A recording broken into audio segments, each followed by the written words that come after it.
ажил хэсгийн гишүүдтэй мэдээд өгөхөд давхуу дамжуулалт үйл ажиллагаа явуулах. За өнөөдөр эрх зүйн харилцаан дээр хэрэглэж хохирж байгаа асуудлууд байна. Эрх зүйн харилцааны судалбаатайгаар тоолох юм бол 2003 оны эрх зүйн хамгаалалт хуулийн шинжилсэн найруулгаас хойш хийгдэж байгаа буюу 22 жилийн дараагаар хийж байгаа шинжилсэн найруулга.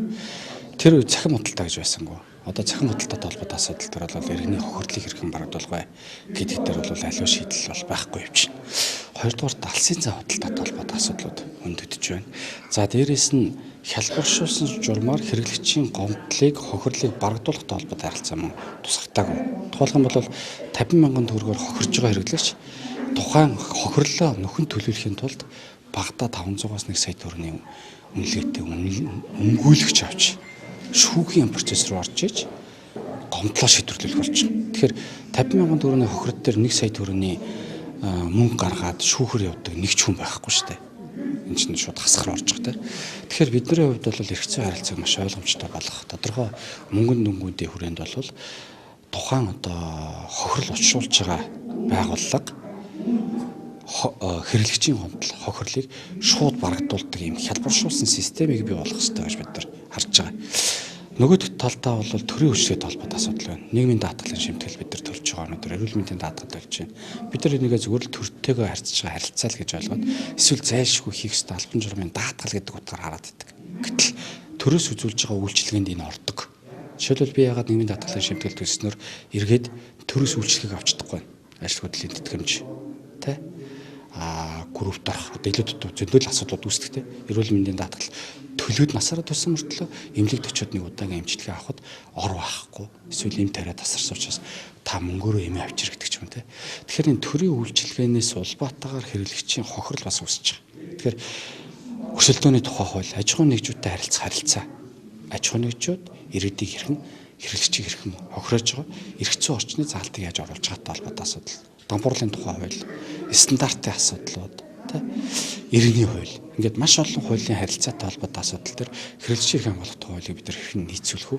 Одоо явж байгаа шинжилсэн найруулга бол нэмэлт өөрчлөлтүүд бус төлөвүүдийн яаж дүүцүүлэх вэ гэдэг харилцаа хамгааллын асуудлыг бид нар бас хөндөж явж байгаа. Мэдээж хууль тогтоомжийн тухай хууль болон бусад хууль тогтоомжуудыг бид нар дагаж мөрдөд ингээд хуулийн шинжилсэн найруулгын төслийг танилцуулж байна. Гэхдээ цаашдаа бид нар яг энэ хэрэглэгч хохирдгоо байхын тогтолцоог ихний ээлжинд бүрдүүлэх ёстой. Хохирсон тохиолдолд тухайн хохирлыг барагдуулахдаа хэрэглэгч дахин хохирдгоо байх энэ тогтолцоог бид нар хууль орчин дээр бий болгох ёстой гэж харж байгаа.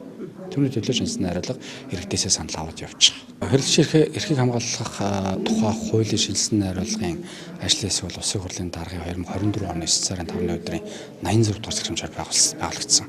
За миний байхлагчаар ажиллаж байгаа манай Далайн Батбаяр байна, Баттул гишүүн байна, Номин Чимэг гишүүн байна, Нэг Цэцэг гишүүн байна гэж.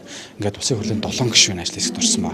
За дээрэс нь хууль зүйн байнгын хорооны зөвлөх одоо цогтгөрөл зөвлөх жишээлбэл бид нартай зөв явж байна. Хэрэглэгчийн эрхийг хамгаалах, хэрэглэгчдийн эрх ашигыг хамгаалах үндэсний нийгэмлэгүүдийн холбоо буюу Монголд байгаа ганц төрийн бас байгууллага нэгэн салбартаа, нэгэн салбартаа энэ төрийн бас байгууллага удирдлагууд бас хууль хэлцэх явж байна. Монополийн эсрэг газар буюу хуучин шудраг ус төрөлжин төлөө газрынхан маань явж байна. За Монгол Улсын их сургуулийн одоо 2021 онд энэ хэрэглэгчийн эрхийг хамгаалах тухай хуулийн шинжилсэн найруулга дээр бас ажиллаж исэн ажлын хэсгийнхэн явж байна. Улсын хурлын 5-ын газрынхан явж байна. Зөвлөх багаар ажиллаж байгаа хуулийн одоо багийнхан бас явж байна. Аутсорцсон гэх хэвээр тий. Хуулийн үнэлгээ хийх хэвээр. Хэмжлэнгээр ингээд томоохон ажил хэсэг явж байгаа. Бид нар Чадвал 21 аймагт ашиг бодно. Гэхдээ 21 аймагаас илүүтэй бид нар энэ салбар болгоны амбици асуудлыг л харах ёстой. Урьдчилан бид нар түш эрчим хүчний салбарт хэрэглэгчийн хохирол, хэрэглэгчийн асуудлыг хөндсөн. Өмнө нь бид нар орон сууцтай холбоотой асуудлыг хөндсөн. Тэрний өмнө бид нар контортой холбоотой асуудлуудыг хөндсөн. За аймагуудаар явж байхад бол дийлэгтэй орон нутагт яг ямар гомдлууд байна. Мэдээж эрчим хүчтэй холбоотой асуудлууд яригдэж байна. Орон сууцтай холбоотой асуудлууд аймаг дээр яригдэж байна тий. Авто замын постуудтай холбоотой асуудал бас яригдэж байна. Төрийн үйлчлэгээтэй холбоотой асуудал яригдж. Тэгэхээр бид нар энэ бүхнийг нийцүүлж бүгдийг судалж шинжилж харж хагаад тэндээс үжил баримтлага баталгаас авахуулаад дараагийн алхмын ажлууд бол хийгдэж явах хэрэгтэй гэж харж байгаа. Ажиллаж байгаа.